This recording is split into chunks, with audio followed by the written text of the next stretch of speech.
தளபதியை கொண்டு வர முடியுமா? கோட் படத்துல அந்த சீன் பேசுவோமா? கோட் படத்துல do you think you can stop me, do you think you can stop me, அந்த டயலாக் நம்ம பேசுவோம். என்ன முடியுதோ உங்களால டு பண்ணுங்க. You think you can stop me, do you think you can stop me, no one can stop me. இது பிடிக்கும் madam. அப்புறம் எனக்கு இன்னொரு தளபதியில பிடிச்சது வந்து பாத்தீங்கன்னா, சாமி முன்னாடி மட்டும்தான் சாந்தமா பேசுவேன், சாக்கடை முன்னாடி இல்ல, பயாம நில்லு. உங்க பாச தானே மேடம் அது.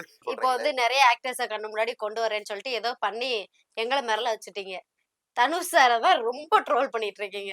தனுஷ் சாரோட வேற ஏதாவது ரியாக்ஷன்? எனக்கு பிடிச்ச டயலாக் வந்து மேடம், இந்த புதுப்பட்ட படம் இருக்கு இல்லையா, பொறுக்கி பண்ணாட உனக்கு எல்லாம் கூட வேற என்ன கிடைக்கலையா, ஒரு அரை நாள் ராத்திரி என் பொண்டாட்டியோட சந்தோஷமா இருந்துட்டு உங்ககிட்ட எல்லாம் சொல்லலாம்னு வந்தா இங்க ஒருத்தன் ஓடி போயிட்டா, அங்க ஒருத்தன் போயிட்டா, ஏண்டா இது மறுநாள் சொல்லக்கூடாதா, மஞ்சள் இருக்க கூடாது, சந்தனம் இருக்க கூடாது, நான் கத்தியை தூக்கிட்டு ஆட